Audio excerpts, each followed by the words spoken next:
Hello, good morning, dear all PG semester 4 students. हम लोग का 2 टॉपिक तो कंप्लीट हो चुका है अप्लाइड सोशल साइकोलॉजी से, और हमारा अब थर्ड यूनिट शुरू होने जा रहा है जो है सोशल साइकोलॉजी एंड एनवायरनमेंट। इसके अंतर्गत क्या क्या आएगा? हमारा पॉइंट है human interaction with environment, environmental hazards and challenges, environmental attitude, risk perception, encouraging true environmental behavior। तो हम शुरू करते हैं social psychology and environment. What do mean by social psychology and environment?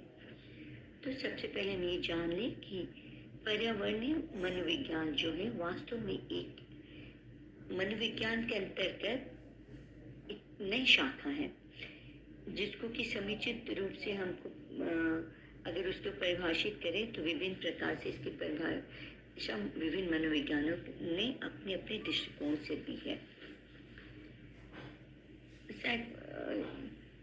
जैसे कुछ मनोविज्ञानों ने इसे परिभाषित करने का कोशिश भी किया, जिसका कि जो इस प्रकार से है कि पर्यावरणीय मनोविज्ञान वह विज्ञान है जिसके अंतर्गत मानव व्यवहार पर पर्यावरणीय प्रभाव का अध्ययन किया जाता है। और कुछ अन्य मनोवैज्ञानिकों ने भी इसे परिभाषित करके बतलाया है कि पर्यावरणीय मनोविज्ञान वह विज्ञान है जो व्यवहार तथा निर्मित व्यवहार के पारस्परिक क्रियाओं का अध्ययन करता है। तो ये हम आपको अर्थ बता दें कि इन्वायरमेंटल साइकोलॉजी का क्या अर्थ है, जिसमें कि बहुत ही फेमस आप लोग सबसे पहले तो जैसे बैरन एंड बिने ने इसको परिभाषित करते हुए बहुत अच्छे से बतलाया है। बैरन एंड बिने के अनुसार पर्यावरणीय मनोविज्ञान की अधिक संतोषजनक परिभाषा कुछ इस प्रकार से दी गई है। उनके अनुसार है पर्यावरणीय मनोविज्ञान वह क्षेत्र है जो भौतिक जगत तथा मानव व्यवहार के बीच पारस्परिक क्रिया का अध्ययन करता है। अर्थात इंग्लिश में भी आप लोग सुन लीजिए। अकॉर्डिंग टू बैरन एंड बिने, environmental psychology is the field that deals with the interaction between the physical world and human behavior। और इसी प्रकार से ठीक रेबर ने भी इसे परिभाषित करते हुए बताया है कि environmental psychology is an interdisciplinary subfield in psychology that draws from the data and theories developed in a variety of areas, including social psychology, sociology, ethology, political science, architecture, and anthropology, and turns them upon, as the name suggests, issues involving the complex interactions between people and the environments। अर्थात इसका मतलब है कि पर्यावरणीय मनोविज्ञान की वह उपशाखा है जिसके अंतर्गत समाज मनोविज्ञान, समाज शास्त्र, राजनीति शास्त्र, आचार शास्त्र, वास्तुकला तथा मानव शास्त्र इत्यादि विविध क्षेत्रों से प्राप्त प्रदत्त तथा सिद्धांतों का उपयोग व्यक्ति तथा उनके पर्यावरणों के बीच जटिल पारस्परिक क्रियाओं से संबंधित समस्याओं के अध्ययन हेतु किया जाता है। तो ऐसे बहुत सारी परिभाषाएं कुछ अलग और भी मनोवैज्ञानिकों ने इसे परिभाषित करते हुए भी अलग तरीके से बतलाया है। लेकिन हमारा क्वेश्चन है कि ह्यूमन इंटरेक्शन विद एनवायरनमेंट है ना, कि ह्यूमन इंटरेक्शन विद एनवायरनमेंट क्या है। तो इसमें जैसे कि पर्यावरण में मनोविज्ञान के क्षेत्र काफ़ी इसका एक जैसे समझे कि व्यापक रूप है, और इसमें मूल रूप से पर्यावरणीय मनोविज्ञान की जो खास विषय वस्तु है जो कि व्यक्ति के व्यवहारों तथा एनवायरनमेंट के बीच होने वाली इंटरेक्शंस यानी पारस्परिक क्रिया है। दूसरे शब्द में आप ऐसे भी कह सकते हैं कि एनवायरमेंटल साइकोलॉजी के क्षेत्र के अंतर्गत लोगों के व्यवहारों तथा उनके जो एनवायरनमेंट के बीच होने वाली इंटरेक्शंस का अध्ययन भी किया जा सकता है, और व्यक्ति के व्यवहार किस प्रकार से प्रभावित होते हैं, व्यक्ति के व्यवहार से पर्यावरण भी कैसे प्रभावित या परिमार्जित होता है। ये सभी जटिल समस्याओं का अध्ययन, इन सभी जटिल समस्याओं का अध्ययन यानी कॉम्प्लेक्स इश्यूज जो हैं इस वातावरण एनवायरमेंटल साइकोलॉजी के क्षेत्र के अंतर ही किया जाता।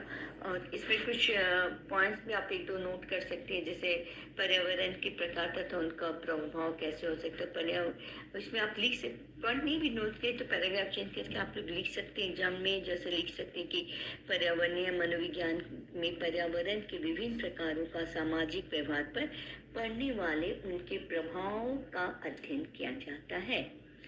यानी कि स्वाभाविकता है कि आधार पर पर्यावरण को प्राकृतिक तथा कृत्रिम दोनों को दो भागों में विभाजित किया जा सकता है। और तीसरा ऐसे बता सकते हैं कि इन्वायरमेंटल साइकोलॉजी के अध्ययन यानी जो सब्जेक्ट मैटर का एक पक्ष है वो है पर्यावरण, तो दूसरा पक्ष है पीपल। अगर एक पक्ष इन्वायरमेंट है, दूसरा क्या है, लोग है, पीपल है।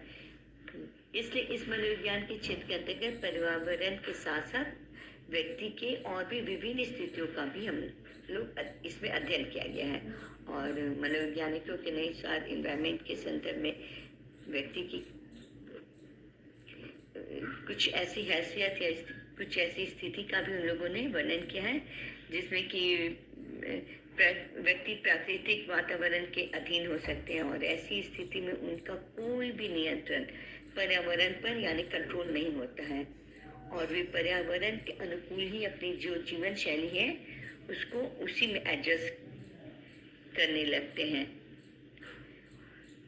और सेकेंड हम बोल सकते हैं कि व्यक्ति में का जो है इम्पैक्ट वो प्रकृति से ऊपर हो सकता है। ऐसी परिस्थिति में व्यक्ति को अपने इन्वायरमेंट पर काफ़ी कंट्रोल होता है और यहाँ व्यक्ति शक्तिमान जैसे अपने आप को काफ़ी पावरफुल महसूस करता है और उनके सामने इन्वायरमेंट जो है वो बॉन्ड से नज़र आती है। तो इससे स्पष्ट होता है कि व्यक्ति की जो पहली स्थिति है से या दूसरी स्थिति बिल्कुल भिन्न है, विपरीत होती है और यहाँ व्यक्ति के अधीन प्रकृति होती है, न कि व्यक्ति इन्वायरमेंट के अधीन होता है। व्यक्ति पर्यावरण में अपनी आवश्यकताओं के अनुसार परिमार्जित या परिवर्तित करने में काफ़ी सक्षम भी होता है।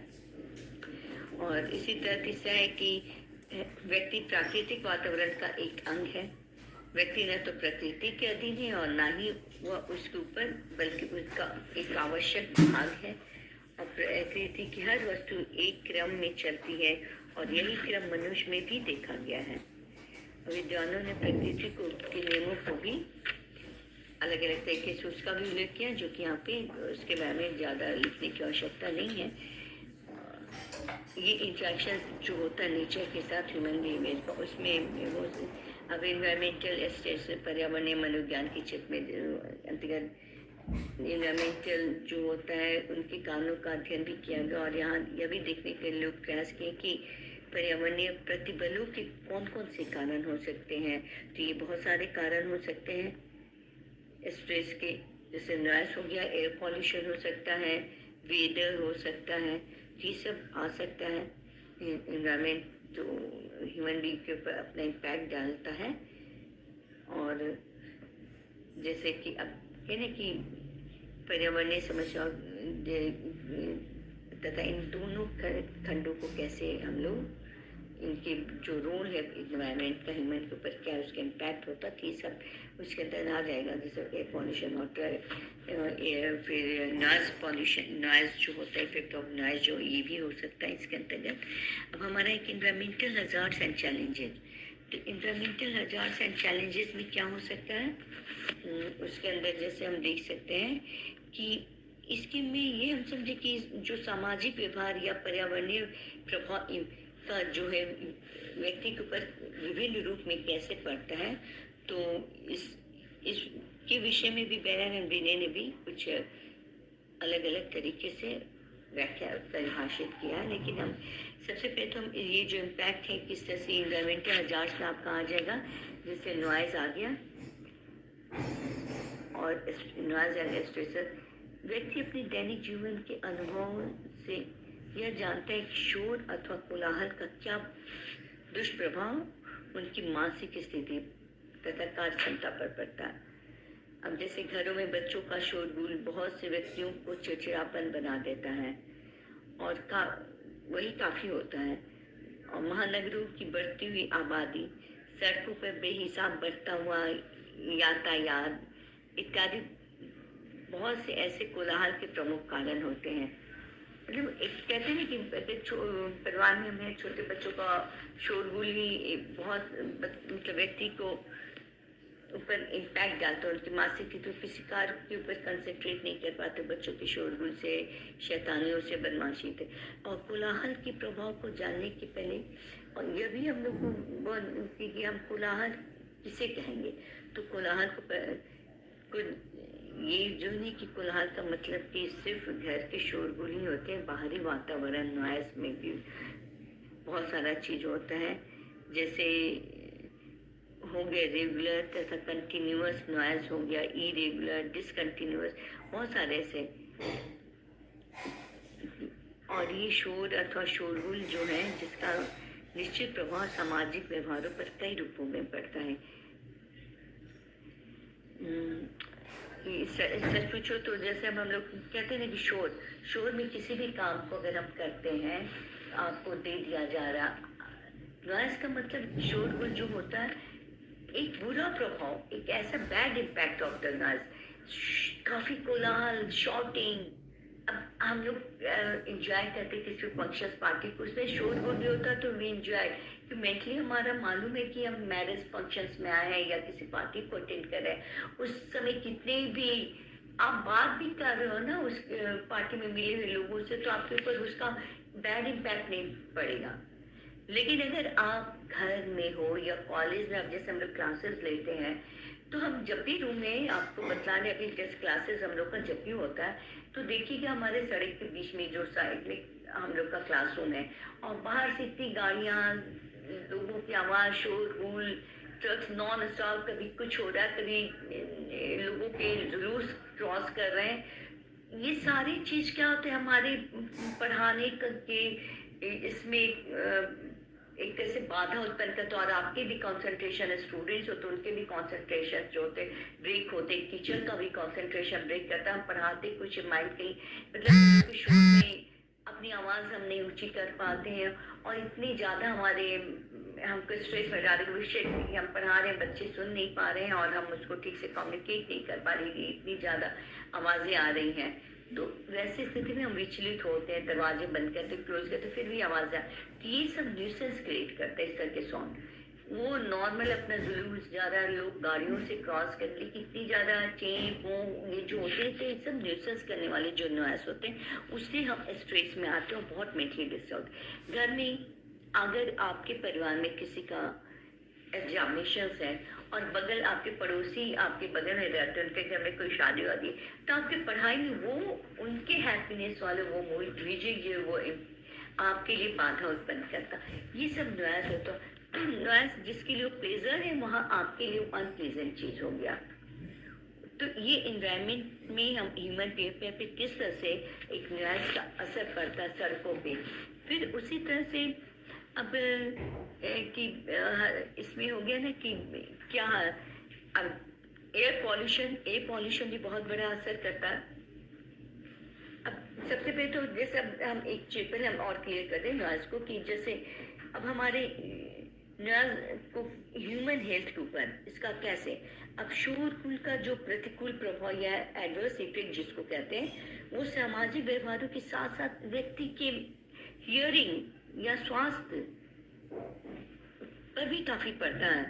और इसके ऊपर इसके लिए लेबो और ओलोफेंट ने भी अध्ययन में यही पाया कि अधिक तेज शोरगुल से लगातार रहने पर व्यक्ति की श्रवण क्षति यानी कि हियरिंग लॉस का शिकार, मतलब हियरिंग लॉस भी होता है व्यक्ति में। और इस तरह कुछ अध्ययनों से ये भी पता चलता है कि उद्योग अथवा हवाई पतन एयरपोर्ट्स के पास उच्च कोलाहल स्तरों में लगातार प्रभाव से सामान्य स्वास्थ्य समस्याएं उत्पन्न भी होती हैं। जैसे अगर आप एयरपोर्ट के पास आपकी बिल्डिंग आप रह रहे हो, तो नॉन स्टॉप फ्लाइट्स की तो टाइमिंग जो बनी हुई है उसके अकॉर्डिंगली हो जा रहा है, तो उसकी आवाज़ से आपके ऊपर आपकी हेल्थ पे, आपकी सेहत पे असर पड़ सकता है। और मतलब हियरिंग पावर, आप कोलाहल में बात करके आपके हियरिंग पावर में भी लॉस हो सकती है, आपको कम सुनाई देने लगेगा, ज़्यादा उसके कान का एक पर्दा फट सकता है ज़्यादा ऊंची आवाज़ सुन करके कंटिन्यूअस। तो इस तरह से शोर से बहुत बड़ा लॉस भी होता है। और लगातार आसपास लगातार प्रभाव, ऐसे कोलाहल के लगातार प्रभाव से मानव स्वास्थ्य समस्या काफी हद तक उत्पन्न हो जाती हैं, जैसे कि ब्लड प्रेशर का बढ़ना, मानसिक रोगों में वृद्धि हो जाती है, तथा इस तरह की घटनाओं से कितनी बार तो लोगों की जिंदगी भी खतरे में आ जाती चली जाती है। इसके लिए कुछ लोगों ने स्कूली बच्चों पर भी अध्ययन किए हैं कि शोरगुल का बाधक प्रभाव स्पष्ट होता है। और कोहेन 1918 ने शांत स्कूल में पढ़ने वाले बच्चों की अपेक्षा कोलाहलपूर्ण स्कूल में पढ़ने वाले बच्चों के रक्तचाप का स्तर अपेक्षाकृत ऊंचा पाया और गणित आदि से संबंधित समस्याओं समाधान की योग्यता भी कम पाई। स्मिथ एंड स्टैनफेल्ड ने के अनुसार शोरगुल का प्रतिकूल प्रभाव वयस्कों के यानी यूथ के दैनिक जीवन पर भी पड़ता है। इसी तरह श्रीवास्तव 1992 ने भी अपने अध्ययन में यह पाया कि शोर यानी नॉइज से ध्यान क्षमता घट जाती है। और मॉर्गन ने भी अपने अध्ययन के द्वारा यह बतलाना चाहे कि कोई व्यक्ति किस प्रकार असंबद्ध आवाज के प्रति प्रतिक्रिया प्रकट करता है। उन्होंने यह भी पाया कि शुरू में तो ऐसे कोलाहल में कार्य की गति धीमी पड़ गई, किंतु क्रमशः कार्य की सामान्य गति वापस आती भी गई और अनंततः बढ़ भी गई थी। और यह बढ़ी हुई गति जो थी कार्य गति कोलाहल शुरू करने के पहले से ही समान गति से अधिक थी। और ऐसा इसलिए हुआ ताकि वे बढ़े हुए कोलाहल की स्थिति में कर्मचारी ने अधिक ध्यान लगाकर काम किया ताकि कोलाहल का असर उनके कार्य पर न पड़े। और मॉर्गन ने भी यह बताया कि कोलाहल का दुष्प्रभाव उत्पादन पर तो नहीं पड़ता है, किंतु कार्य में लगे हुए श्रम पर जरूर पड़ता है और अधिक श्रम ऊर्जा का व्यय होता है। तो ऐसे बहुत सारे लोगों ने ये कोलाहल के विषय में अपने अपने विचार को प्रकट किया। उसमें फोर्ड ने भी इसे मिलता जो निष्कर्ष प्राप्त किया है कि विकर्षण का कारण यह बन सकती कोलाहल की समाप्ति के बाद आई हुई शांति ध्यान का विकर्षण करती है। तो ये जो है मतलब कोलाहल का क्या इम्पैक्ट होता है, कुछ मतलब ऐसे लोगों ने उसको काफी अच्छे से रूप में उसको कोलाहल को डिफाइन भी किया है। अब जैसे कि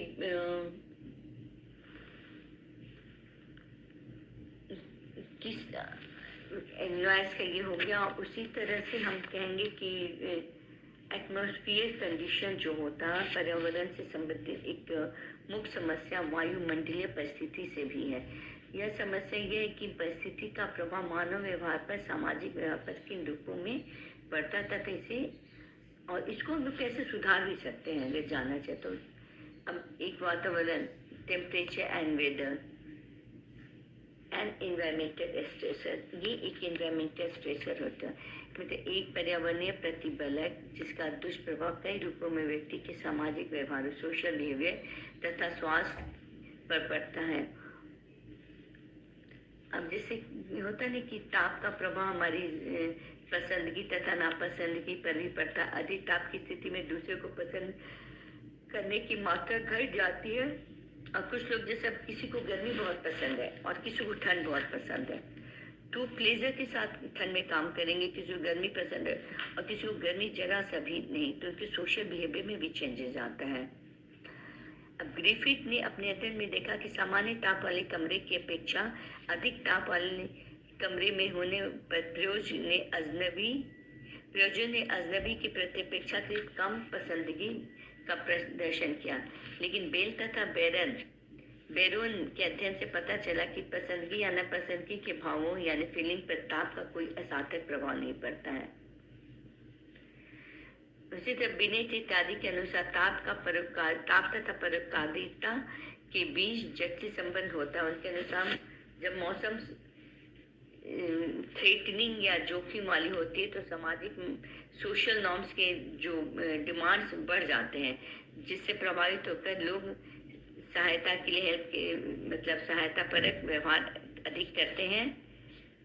और किसी भी तरह के एनवायरनमेंट में अगर जैसे कुछ इस तरह के एनवायरनमेंट पे इम्पैक्ट आता है तो हम लोग हेल्पिंग एटीट्यूड हो जाता है। और एक बात और, एक आक्रमण यानी एग्रेशन एंड वायलेंस का भी ताप पर काफी प्रभाव पड़ता है। अधिक ताप वाले दिनों में जो इंटरपर्सनल एग्रेशन बढ़ जाता है। बैरन ने अपने अध्ययन में यह पाया भी था कि एक निश्चित सीमा तक ताप बढ़ने पर आक्रमण में वृद्धि हुई, किंतु सीमा के बाद कोई खास वृद्धि नहीं देखी गई। जैसे क्या होता है कि अगर आप एक बहुत ज्यादा गर्मी है और आपको किसी से एग्रेशन, आपकी क्रोध की क्षमता और ज्यादा बढ़ जाएगी। आप उस व्यक्ति के बारे में कूल, क्योंकि मौसम भी गर्म है और उस व्यक्ति से आपकी नाराजगी किसी फलाने व्यक्ति से, तो आपकी उस समय उसके बारे में अगर आप सोच रहे हो तो आपकी एग्रेशन जो है और ज्यादा पीक पे आ जाती है। बैरन तथा बेल ने बेरेन तथा रोजनबर्ग ने अपने अध्ययनों में इस विचार की पुष्टि भी की है और उनके इसके कानों की व्याख्या करते हुए उन्होंने बतलाया कि मंद ताप से व्यक्ति खींच यानी एनवांस तथा एंगर का अनुभव करता है, जिसके कारण वह दूसरों के प्रति आक्रामक व्यवहार करता है। लेकिन अत्यधिक ताप इतना अधिक दुखद तथा परेशान कूल होता है कि व्यक्ति अपना बचाव करने तथा आराम की खोज के लिए फंसा रह जाता है। और लेकिन कुछ आधुनिक मतलब अध्ययनों से ताप तथा आक्रमण के बीच धनात्मक संबंध का संकेत भी मिलता है। एक अध्ययन में एडर्सन ने हत्या, बलात्कार तथा आक्रमण अपराधों तथा अमेरिका के 2 बड़ी शहरों से 2 वर्ष की अवधि में अभिलेखित परिवेशी ताप के बीच के संबंध की जांच का प्रयास भी किया। तो ये सारी चीजें हैं। अब इसके अंदर जैसे एनवायरमेंटल हजार्ड्स, आपके एयर पॉल्यूशन भी है, बतलाने जाते एयर पॉल्यूशन भी है, शोर तथा ताप की तरह वायु प्रदूषण भी एक काफी एनवायरमेंटल ये स्ट्रेसर है, जिसको कहते हैं एनवायरमेंटल स्ट्रेसर है, जिसकी मतलब कि जिसकी वजह से बहुत ज्यादा लोगों के ऊपर असर पड़ता है। और इसका असर औद्योगिकी से उत्पन्न वायु वाहित अंशों एयरबॉर्न पार्टिकल से भी होता है। वर्तमान समय में वायु प्रदूषण को अनेक स्वास्थ्य समस्याओं, हेल्थ प्रॉब्लम्स तथा सोशल प्रॉब्लम्स का मुख्य स्रोत भी समझा जाता है। अमेरिका इत्यादि विकसित देशों की तरह भारत आदि प्रगतिशील देशों में भी वायु प्रदूषण की समस्या काफी गंभीर बनती जा रही है। और इस समस्या की गंभीरता का अंदाजा किसी भी मतलब की बात से लगाया जा सकता है कि वर्तमान समय में वायु प्रदूषण का डिबेट जो विषय प्रदूषण का वाद विवाद का विषय बन जाता है। और वो लोग जो शहरी एवं आवासीय पर्यावरण के शुद्ध बनाने के पक्ष में है और शहरी तथा उद्योग वायुयानों तथा भारी यातायात यानी हेवी ट्रैफिक को अविलंब हटाए जाने पर बल देते हैं। कुछ अध्ययनों से यह भी पता चलता है कि वायु प्रदूषण से शारीरिक तथा मनोचिकित्सा समस्याएं भी यानी फिजिकल एंड साइकेट्रिक प्रॉब्लम्स भी काफी उत्पन्न होती हैं। शहर से पुराने रहने वाले की अपेक्षा नए रहने वाले शारीरिक तथा मानसिक समस्या रहने वालों के बीच में शारीरिक तथा मानसिक समस्याएं काफी गंभीर होती हैं। पुराने रहने वाले हैं वो प्रदूषित वातावरण में रहने के कारण उनके साथ मनोवैज्ञानिक रूप से अनुकूल एडॉप्टेशन स्थापित कर लेते हैं। इससे प्रदूषण के दुष्प्रभाव का शिकार गंभीर रूप से नहीं हो पाते, जबकि नए निवासी वहाँ पे रहने वाले अनुकूलन के अभाव में गंभीर रूप से प्रदूषण के शिकार हो जाते हैं। कहने का अर्थ ये कि जैसे अब आप लोग फैक्ट्री में जाओगे, अब कंटिन्यूअस तरह तरह की साउंड इफेक्ट होती है, इम्पैक्ट आते रहते हैं टन टन टन, तो वहाँ पे रहने वाले वहाँ जो वर्कर्स हैं यहाँ पे साथ में रह के तो उस तरह के कंटिन्यूअस उस शोर शराबे के बीच में वो एडजस्ट कर जाते काम करने की। लेकिन अगर आपको आदत नहीं है, आप पढ़ा रहे हो या आप कुछ काम कर रहे हो, पूजा में क्यों हम लोग कहते शांति देखो, कॉन्सेंट्रेशन देखने, शोर शराबा डम डम हो रहा था, आपको कॉन्सेंट्रेशन ब्रेक कर रहा, तो आप एडजस्ट नहीं कर रहे। तो वैसे कि जिस शहर में या जिस जगह में है, और उन्होंने यह भी मानसिक स्वास्थ्य पर विभिन्न रसोइयाँ, ईंधन, कुकिंग फ्यूल्स तथा लकड़ी, कोयला, किरोसिन, बायोगैस, एलपीजी तथा उनके उपयोग करने के विभिन्न अवधि के प्रभाव को निर्धारित करने के लिए 300 महिलाओं का अध्ययन किया। उन्होंने निष्कर्ष के रूप में एलपीजी की अपेक्षा कोयला तथा किरोसिन का प्रतिकूल प्रभाव महिलाओं के स्वास्थ्य पर अधिक पाया। तो ये है आपका एनवायरमेंटल जो चैलेंजेस हैं, उसके अंदर जैसे नॉइज हो गया, एयर पॉल्यूशन हो गया। तो आज के लिए इतना कंप्लीट करते हैं आज। और नेक्स्ट क्या आपका प्रो एनवायरमेंट। हाँ, तो आपका एनवायरमेंटल हमको लगता है ये भी जो है कि व्यक्ति का जो ये आज हम लोग का टॉपिक ऑलमोस्ट इसमें क्या रह गया, environmental attitude is perception increasing pro environmental behaviour. अब किस तरह से प्रो एनवायरमेंटल बिहेवियर से हमारा एटीट्यूड, वातावरण से संबंधित जो हमारी मनोवृत्ति किस तरह से इस प्रो